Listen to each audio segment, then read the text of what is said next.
Assalamualaikum warahmatullahi wabarakatuh. Perkenalkan, nama saya Hendra Lufi. Saya dari kelas 3A1. Saya berasal dari Pamekasan, Madura, Jawa Timur.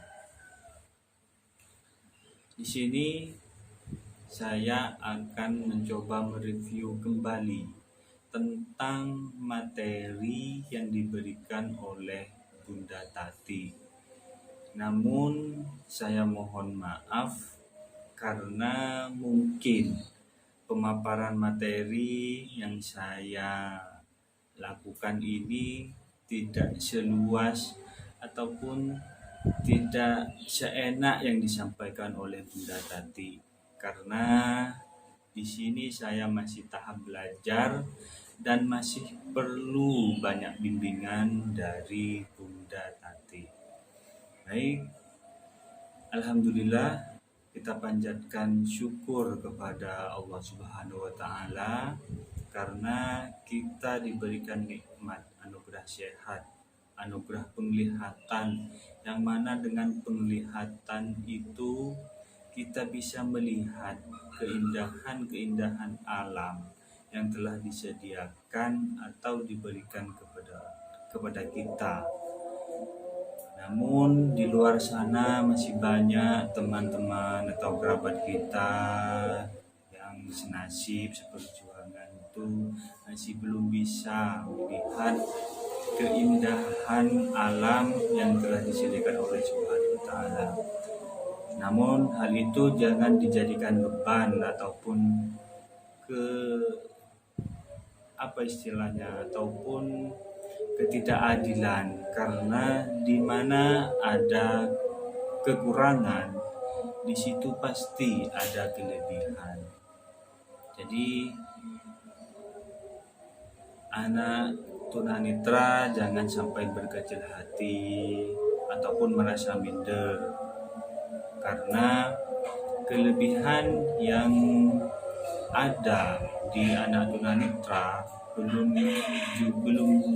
belum tentu anak-anak yang normal itu mempunyai kelebihan itu.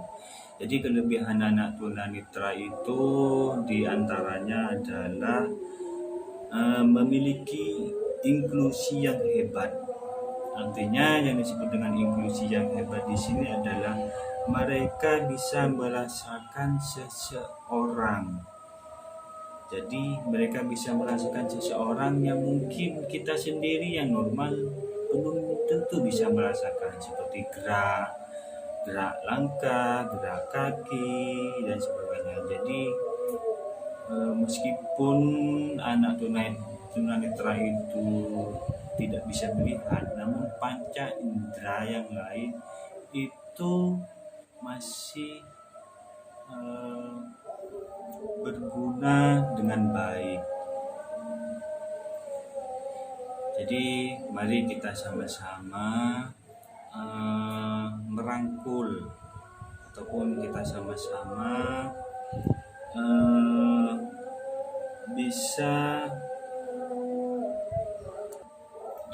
bisa membuang tentang paradigma bahwasanya anak tunanetra itu dikesampingkan. Jadi mari kita itu buang semuanya.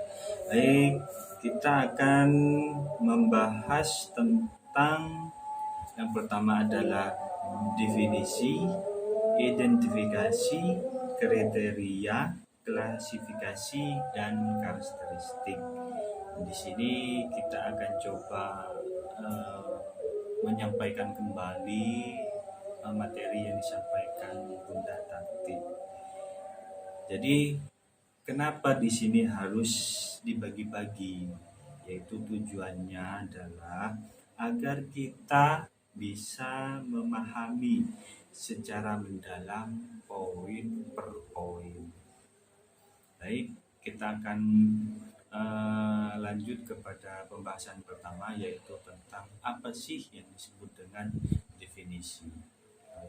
Definisi di sini adalah merupakan batasan suatu kata ataupun objek, konsep, dan keadaan-keadaan berdasarkan waktu atau tempat. Itu yang disebut dengan definisi. Sedangkan identifikasi di sini adalah merupakan atau menentukan atau menetapkan identitas seseorang. Itu yang disebut dengan identifikasi. Yang ketiga adalah kriteria. Kriteria itu apa sih? Kriteria itu merupakan ukuran yang menjadi dasar penilaian atau penetapan sesuatu. Itu yang disebut dengan kriteria. Nah, sedangkan klasifikasi di sini adalah merupakan sebuah proses pengelompokan yang berdasarkan ciri-ciri persamaan atau perbedaan. Sedangkan yang terakhir di sini adalah karakteristik. Karakteristik adalah merupakan gaya hidup seseorang yang berkembang secara teratur hingga tingkah laku tersebut konsisten dan mudah diperhatikan. Jadi itu merupakan definisi-definisi dari kelima yang akan kita bahas secara mendalam tentang definisi, identifikasi, kriteria, klasifikasi, dan karakteristik. Baik, kita akan langsung kepada tentang definisi. Definisi itu adalah batasan suatu kata atau objek, konsep, dan keadaan berdasarkan waktu dan tempat. Yang disebut dengan batasan di sini adalah merupakan fokus kepada satu ketunaan. Jadi fokus kepada satu ketunaan yaitu tunanetra. Jadi itu tidak bercabang seperti tunarungu,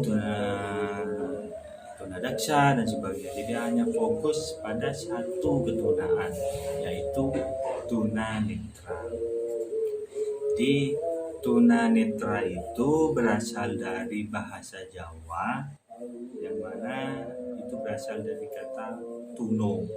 Di tuno itu adalah tuna, sedangkan netra itu juga berasal dari bahasa Jawa yaitu mata. Netra. Jadi tunanetra itu merupakan suatu kesatuan yang tidak bisa dipisah-pisahkan. Artinya suatu kerugian yang disebabkan oleh kerusakan organ mata. Jadi tunanetra itu merupakan suatu kerugian yang disebabkan oleh kerusakan organ mata.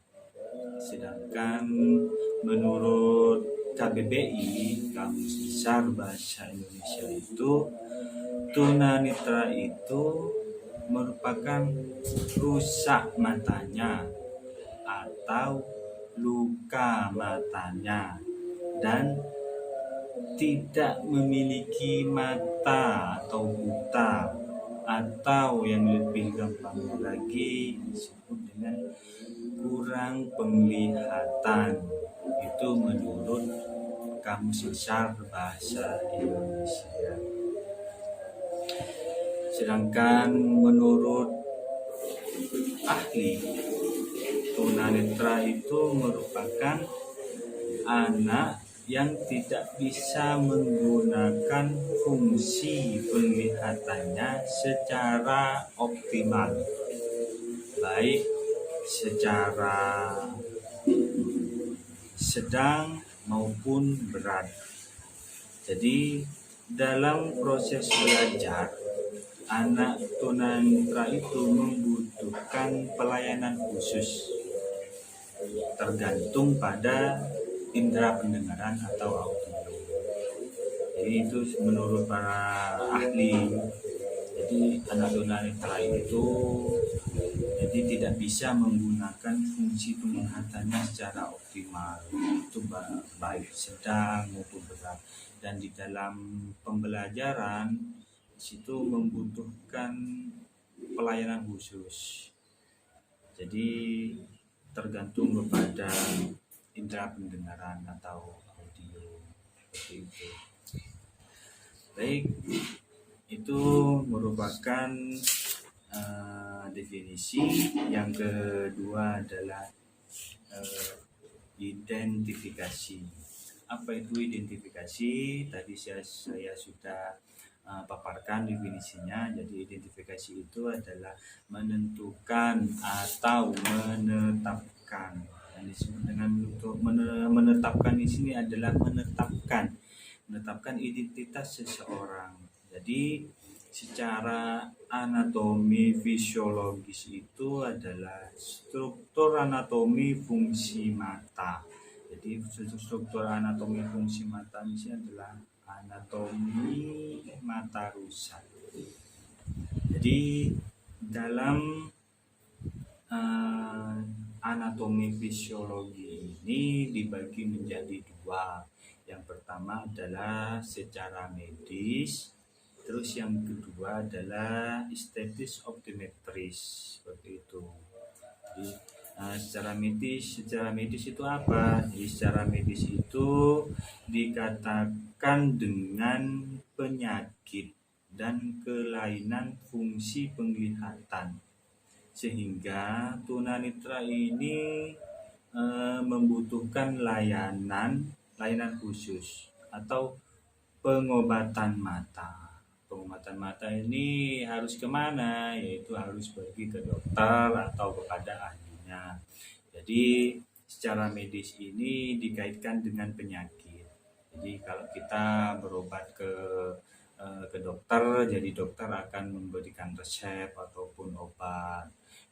Dari obat itu setelah diminum secara rutin, baru dokter akan memberikan koreksi sejauh mana obat yang kita berikan, apakah dampaknya lebih bagus atau lebih buruk. Jadi itu akan dikoreksi, yaitu tujuannya apa? Tujuannya untuk ke penglihatan, itu secara medis. Sedangkan yang kedua itu secara estetis optometris, yaitu ketunanetraan, yang diartikan sebagai keadaan di mana mata mengalami kerusakan. Jadi di sini harus membutuhkan alat bantu medifiksi, alat bantu visual dan sebagainya dan semacamnya.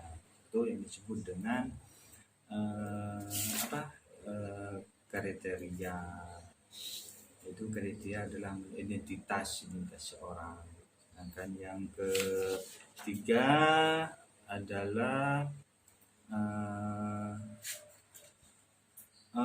itu bukan kriteria tapi identifikasi itu adalah identitas seorang, seperti itu. Yang ketiga ini adalah merupakan klasifikasi itu klasifikasi adalah sebuah proses pengelompokan yang berdasarkan ciri-ciri persamaan atau perbedaan. Apa itu ciri-ciri persamaan dan perbedaan?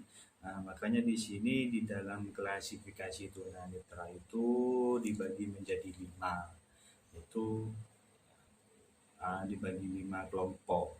Yang pertama adalah kelompok yang memiliki atau penglihatan agak normal, tetapi membutuhkan koreksi lensa seperti kacamata dan alat bantu membaca. Jadi kan kebanyakan sebagian orang itu kan kalau misalnya melihat agak jauh itu kan agak buram kan. Jadi itu membutuhkan alat bantu seperti kacamata seperti itu. Yang kedua adalah kelompok yang ketajaman penglihatannya kurang atau sedang yang membutuhkan pencahayaan. Sama di sini juga membutuhkan alat bantu. Alat bantunya apa? Seperti lampu. Jadi kan kebanyakan kan orang-orang itu ketika agak gelap atau mendung itu kan kadang penglihatannya terganggu. Jadi itu membutuhkan alat bantu yaitu pencahayaan seperti lampu dan sebagainya.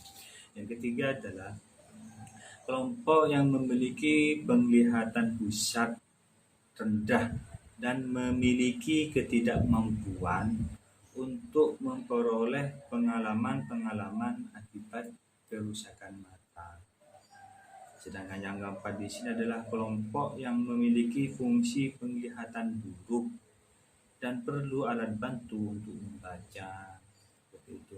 Dan yang kelima adalah kelompok yang termasuk adalah buta total. Buta total di sini adalah jadi buta, jadi dia tidak memiliki penglihatan, tidak memiliki penglihatan yang sedang kecil itu yang disebut dengan buta total. Jadi tidak bisa merasakan pencahayaan dan tidak bisa melihat keindahan itu yang disebut dengan buta total. Baik, kita akan lanjut kepada kriteria.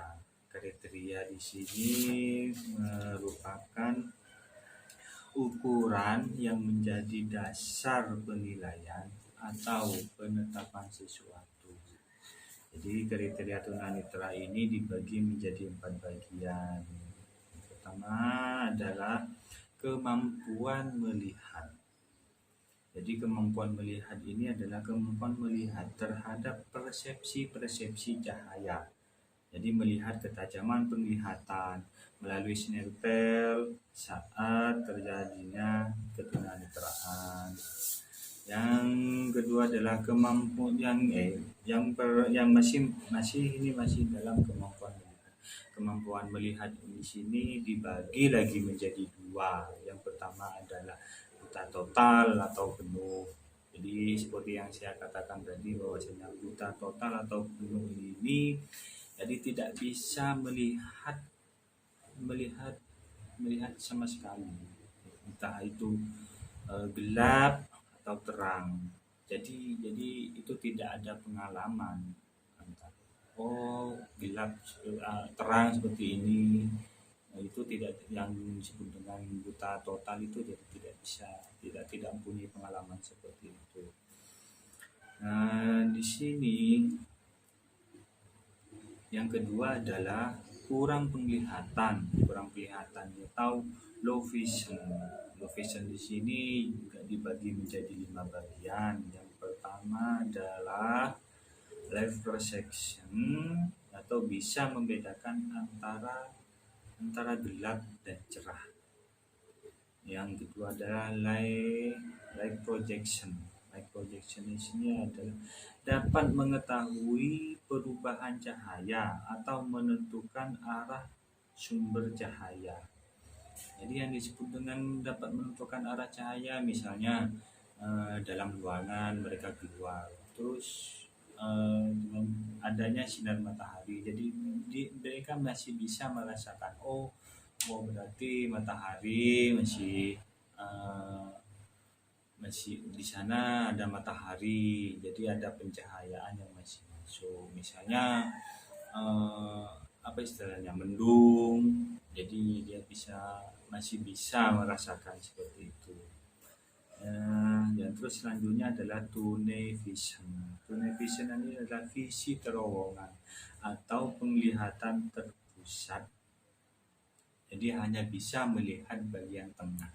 Jadi seperti yang Bunda Tati itu jelaskan, Bunda Tati itu memberikan materi seperti halnya contohnya itu yang disebut dengan tunnel vision ini, misalnya melihat gelas ataupun melihat bolpen ini. Jadi bolpen ini yang dilihat hanya tengah, jadi tidak keseluruhan bolpen seperti ini. Ya, yang selanjutnya adalah peripheral version. Ini disebut dengan peripheral version di sini adalah penglihatan samping, sehingga penglihatan rendah itu hanya bisa dilihat dari sisi kiri. Jadi misalnya ini bolpen kan, nah, jadi yang dilihat hanya sisi kiri saja. Yang selanjutnya adalah penglihatan bercak. Penglihatan bercak ini jadi hanya bisa dilihat pada bagian tertentu saja. Jadi namanya bercak itu kan tidak keseluruhan, cuma titik-titik saja, titik-titik tertentu yang bisa dilihat. Terus yang kedua di sini adalah kemampuan terhadap persepsi cahaya dibagi menjadi 3 lagi. Yang pertama adalah persepsi cahaya tidak ada atau buta total. Dan terus memiliki persepsi cahaya. Persepsi cahaya ini masih bisa melihat bentuk, tetapi tidak bisa membedakan. Ini disebut dengan memiliki persepsi cahaya. Nah, contohnya adalah jadi tidak bisa membedakan antara laki-laki dan perempuan. Jadi memang masih bisa melihat bentuk, tetapi bentuk itu buram seperti itu. Jadi tidak bisa membedakan. Meskipun ada orang itu dia laki-laki atau perempuan, jadi di sini tidak bisa membedakan itu. Terus selanjutnya adalah mampu memproyeksi cahaya. Yang disebut dengan mampu memproyeksi cahaya di sini adalah mereka yang dapat mengetahui dan bisa menunjuk asal cahaya dan bisa melihat jari-jari, seperti itu. Jadi kemampuan melihat ketajaman penglihatan melalui snettel dibagi menjadi 4. Yang pertama adalah tingkat ketajaman. Tingkat ketajaman 20/20 V sampai 20/50 V atau 6/6 meter sampai 6/16 meter itu sudah ada pada tingkat ketunaan. Pada tingkat ketunaan ini, penglihatan ini dikatakan pada penglihatan ringan dan masih dapat menggunakan mata relatif normal atau dibantu dengan kacamata. Jadi di sini adalah 20/20 V sampai 20/50 V atau 6/6 meter sampai 6/16 meter. Ini merupakan tingkat penglihatan ringan dan masih bisa menggunakan mata relatif normal atau bisa dibantu dengan kacamata. Yang kedua adalah tingkat ketajaman 20/70 feet atau 6/20 meter atau 6/60 meter. Di sini terbagi pada tingkat ketajaman low vision. Jadi bisa menggunakan kacamata atau kaca pembesar seperti itu. Yang selanjutnya adalah tingkat ketajaman 20/200 feet atau 6/60 meter atau lebih. Berarti itu termasuk berat, tapi bisa menghitung jumlah jari pada jarak 6 meter, masih bisa melihat gerakan tangan dari instruktur. Jadi kalau yang ini adalah 20/200 feet ini jadi masih bisa menghitung jari ataupun masih bisa melihat gerakan tangan dari instruktur seperti itu. Sedangkan dari tingkat ketajaman 0 versus 0 itu merupakan buta total. Jadi buta total ini tidak bisa atau tidak memiliki rangsangan cahaya. Itu yang disebut dengan buta total. Jadi penggolongan tunanetra saat terjadi ketunaan dibagi menjadi 3. Pertama adalah itu terjadi saat masih dalam kandungan prenata. Itu disebabkan oleh penyakit menular ke janin. Contoh penyakit HIV, cacar dan sebagainya. Itu penggolongan ketunanetraan. Yang kedua adalah terjadi pada saat kelahiran. Itu misalnya ada kesalahan pada saat kelahiran, contoh lahir susah, terus saat melahirkan bayinya kekurangan oksigen dan sebagainya. Yang ketiga di sini adalah setelah kelahiran atau balita itu setelah kelahiran bisa disebabkan karena penyakit DM, diabetes mellitus seperti itu. Jadi anak yang sudah lahir itu juga bisa berdampak ketunanetraan karena itu disebabkan oleh penyakit DM, diabetes. Yang kedua adalah kena benturan itu bisa menyebabkan ketunaan, atau bisa terkena dari sinar yang tajam. Misal suka melihat cahaya matahari itu yang di siang bolong itu dipandangin, terus dipandangin lama, jadi itu juga bisa merusak lensa dan bisa menyebabkan ketunaan seperti itu. Ya, terus yang penyebabnya juga karena dari penyakit sipilis, itu bisa menyebabkan ketunaan. Jadi makanya di sini kedokteran itu menyarankan agar setia pada pasangannya seperti itu, dan dalam Islam pun juga sudah dilarang keras untuk gonta-ganti pasangan seperti itu.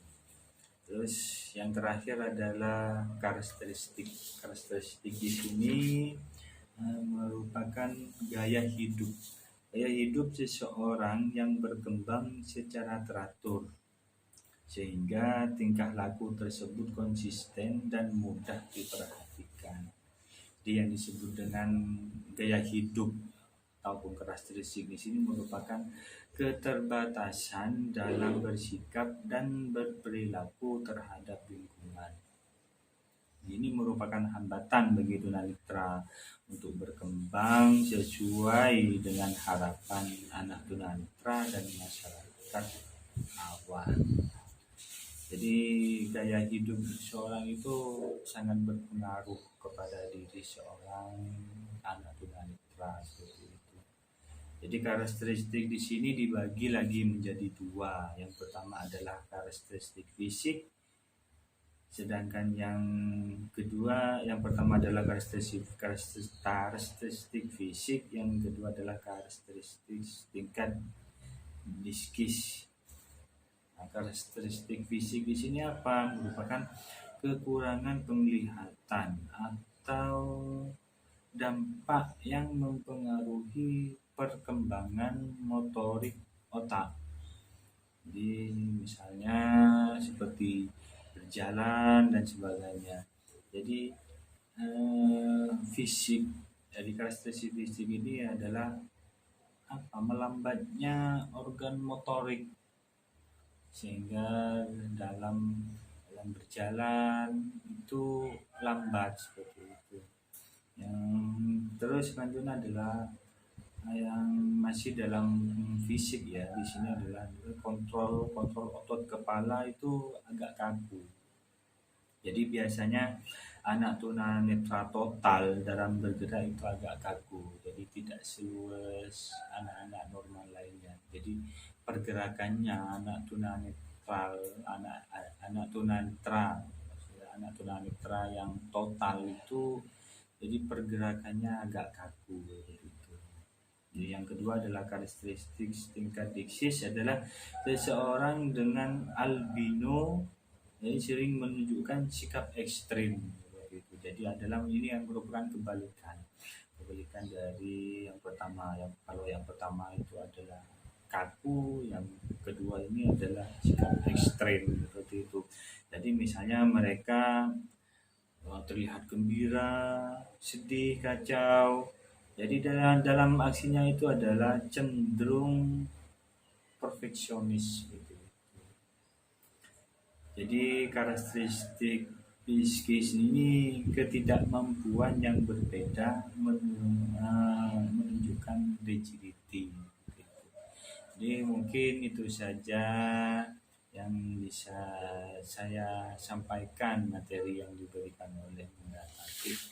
Namun sekali lagi saya mohon maaf mungkin ada kata-kata yang keliru ataupun apa istilahnya ketidakpahaman saya dalam mereview tugas ini yang diberikan oleh Bunda Tati. Saya mohon maaf yang sebesar-besarnya karena sekali lagi saya sudah katakan dari awal bahwasanya saya ini masih tahap pembelajaran, jadi masih perlu banyak menimba ilmu dari ahlinya yaitu Bunda Tati.